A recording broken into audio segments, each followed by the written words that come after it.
YCP నాయకుల విమర్శలపై మంత్రి Mandipalli Ramprasad Reddy counter ఇచ్చారు.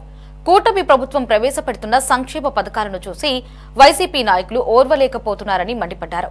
మహిళలు ఉచితంగా ఆర్టీసీ బస్సుల్లో ప్రయాణిస్తూ ఉంటే కుళ్లుకుంటున్నారని ఎద్దేవా చేశారు.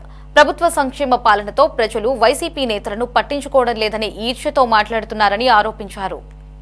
5వ తారీఖున ఆంధ్ర రాష్ట్ర ప్రభుత్వం ప్రవేశపెట్టిన ఉచిత బస్సు ప్రయాణం మహిళల కోసం సూపర్ సక్సెస్ అయిందండి. ఈరోజు 17వ తారీఖు 3వ రోజు.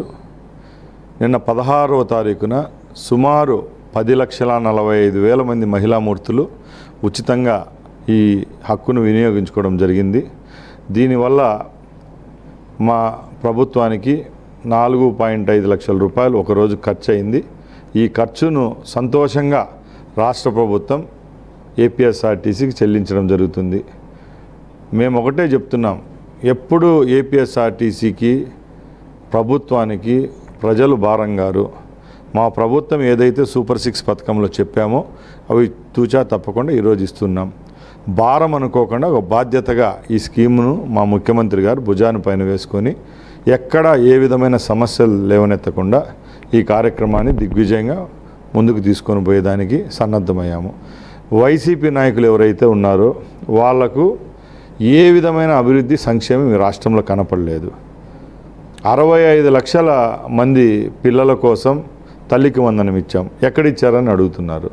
అలాగే 1000 రూపాయలు పెన్షన్ పెంచి సుమారుగా 65 లక్షలు పెన్షన్లు ఇస్తున్నాం. అది వాళ్ళ కళ్ళకు కనపడడం లేదు. ఉచిత ఇసుక కనపడడం లేదు. డిఎస్సి రేపో మోపో రిజల్ట్ వచ్చి అకాడమిక్ ఇయర్కు వాళ్ళకు ఉద్యోగ అవకాశం కల్పిస్తున్నాం. అది కనపడడం లేదు. 3 సిలిండర్లు కనపడడం లేదు. రైతులకు ఇచ్చిన అన్నదాత సుఖీభం 7,000 కనపడడం లేదు. ఈరోజు లక్షలాది మంది మహిళల కోసం చంద్రబాబు నాయుడు గారు ఒక కానుగ్గా ఈ స్కీమును ప్రవేశపెడితే ప్రతిపక్షాలుగా ఉండి హర్షించాలా.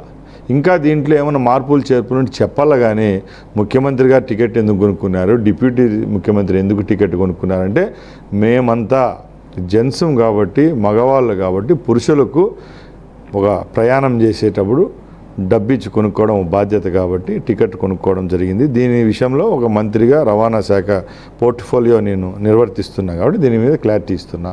మేము ఒకటే చెప్పాం, రాష్ట్రంలో ఉన్న మహిళల కోసమని మా మేనిఫెస్టోలో కూడా పెట్టడం జరిగింది. ఈ రాష్ట్రంలో ఎవరైతే గుర్తింపు కార్డు పొందిన మహిళలు ఉంటారో, ఆధార్ అనుకోండి, రేషన్ కార్డు అనుకోండి, పాన్ కార్డు అనుకోండి, ఆంధ్ర అడ్రస్తో ఉన్న వాళ్ళకి ఈ పథకం వర్తిస్తుందని ముందే చెప్పడం జరిగింది. ఆధార్ కార్డు ఒరిజినల్ లేకపోయినా కూడా ఆధార్ కార్డు జిరాక్స్తో కూడా పయనం చేయొచ్చు అని చెప్పి మేము క్షుణ్ణంగా మా డిపార్ట్మెంట్ వాళ్ళు కండక్టర్స్కి అయితేనే మా ఏపీఎస్ఆర్టీసీ యాజమాన్యం కూడా స్పష్టం చేయడం జరిగింది. కాబట్టి దానిలో ఎటువంటి అపోహ లేదు. ఇంత పెద్ద మహోన్నతమైన కార్యక్రమం ప్రజల్లోకి తీసుకొని పోయేటప్పుడు ఒక 0.001% ఎక్కడన్నా సమస్యలు లేవనెత్తినప్పుడు అవి రెక్టిఫై చేసుకునే దానికి వ్యవస్థ ఉంది.